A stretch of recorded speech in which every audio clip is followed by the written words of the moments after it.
Students, the every physical activity that we do in our daily life involves two basic parts of human body, joints and muscles. Today we are going to learn about these two things.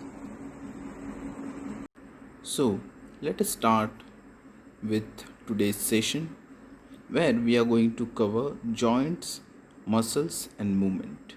Okay, this will be the last few topics from the chapter our skeletal system. So, let us start. To start with joints, joint is a junction where two or more bones are held together by a strong tissue called ligaments. I repeat, a joint is a junction where two or more bones are held together by a strong tissue called ligaments. So, this over here you can see ligament. So, this is a ligament. There are many different joints in our body. The end of our bones are covered with a thin layer called cartilage.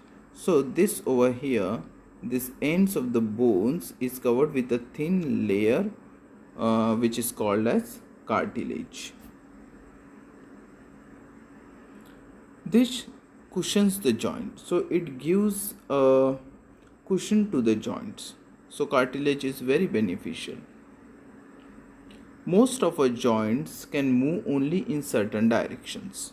All the joints except those in the skull are movable. So, in the skull, there are joints, but they are not movable. They are immovable. And other joints, most of them are movable. Even in pelvic girdle, there are joints which are immovable. They do not move. Okay, but rest of them, most of them, they move. So they are movable joints. Now let us see immovable joints. An immovable joint or a fixed joint is a joint where two bones are joined together. So here you will see there are some joint bones, okay, but they exhibit little or no movement. So if there is a movement, it is very little, and most of the times there is no movement. Okay, the example can be bones in the skull. So the bones in the skull, there are joints in between the bones, but they are immovable. Let us see movable joints. So to start with, the hinge joint. This type of joint moves only in one direction, like a hinge of a door. So if you have observed the hinge of a door, it can move only in two directions, back and forth. Similarly, in hinge joint, which is over here, this one. So this is a part of the leg. So this is a knee joint, and this is a part of the hand where this is a elbow. This type of joint, as I said, it moves only in one direction. Example, joints in the elbows, knees, fingers, toes have a hinge joint. So here also, in toes also there is a hinge joint. In fingers also there are hinge joint. Whereas in elbow, in the knee also there is a hinge joint. It can move only in one direction, back and forth. Then there comes a ball and socket joint. Okay, so this is a ball and this is a socket. So this type of joints are found in legs and in hands also, near the shoulder part. This type of joint allows the movement in all the directions and found in hip and shoulders. So in the hip you will find, and in the shoulders also you will find this type of joint. Remember that this ball and socket joint gives a maximum movement. So this allows a maximum freedom of movement, ball and socket joint. So you have to remember this, because maybe I can ask in fill in the blanks, or it might be for exams also. Okay, so you have to remember this, that ball and socket joint gives a maximum possible freedom in case of other, in comparison with other joints. So comparatively this gives you lot of freedom. You have to remember this. I have not mentioned it here purposely. Well, Let us see neck joint, pivot joint, which is found over here. This type of joint is found between our head and neck. So here you will find pivot joint. It allows side to side movement. As you can see, we can move our head side to side, from left to right and from right to left. This is possible because of pivot joint. Then comes a gliding joint. So gliding joint, most often it allows the bones to glide past one another in any direction along the plane of the joint, up and down, left and right, and diagonally. This type of joint is found in wrist. So in the wrist you will find that you can just revolve your wrist. You can do it up and down, left and right, and move it diagonally also. So this is possible in case of gliding joint, and most often you find it in the ankle part and in the wrist part. Actually this is a wrist part, this is not an ankle part, but the wrist part, the ankle part is almost same like a wrist part. The degree of freedom is same. So this is an wrist and ankle which is near the legs. This also have a similar joints which is called as gliding joint. Then comes the important part, the muscles. So muscles, as you know, they are soft, fleshy, but a strong tissue that are attached to the bones by a tough bands called as tendons. So in outside you look in these muscles of the arms, which are called biceps, they look like this, but inside it has a different picture. The muscular system is responsible for the movement of human body.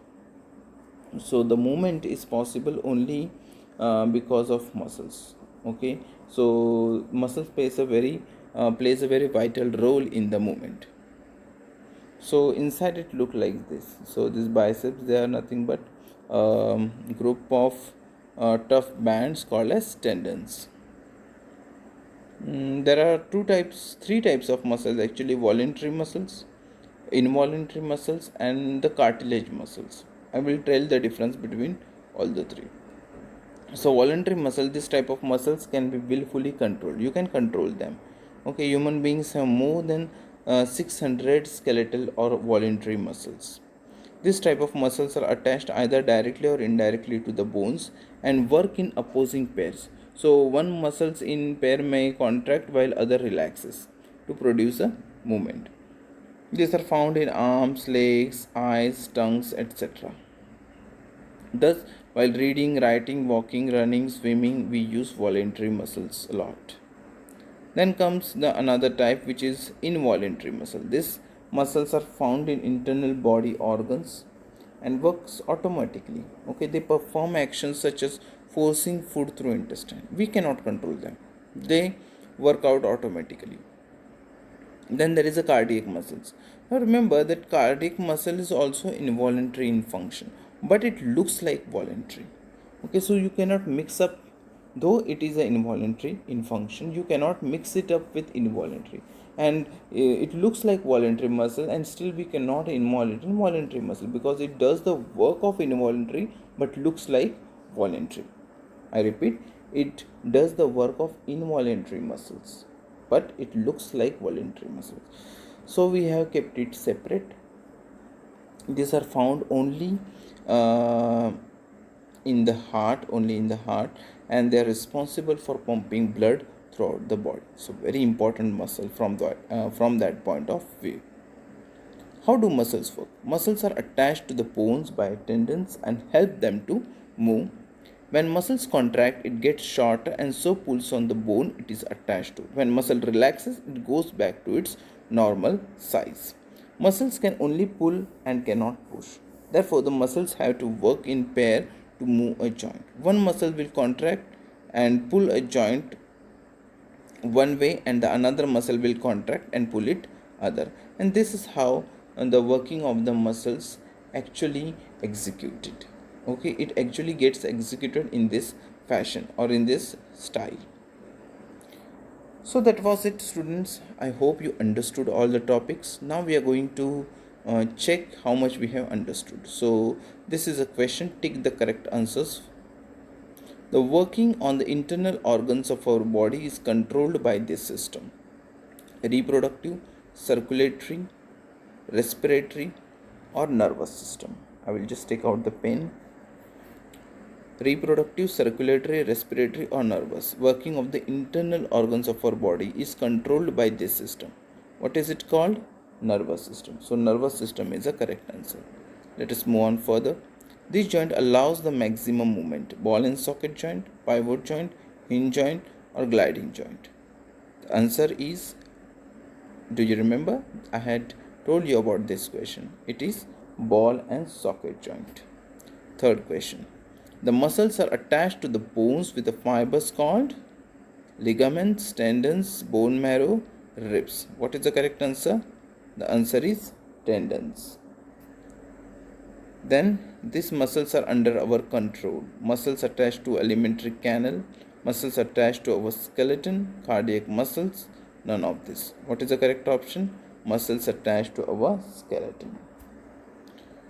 So that was it, students. I hope you enjoyed the session and you understood what I tried to teach you.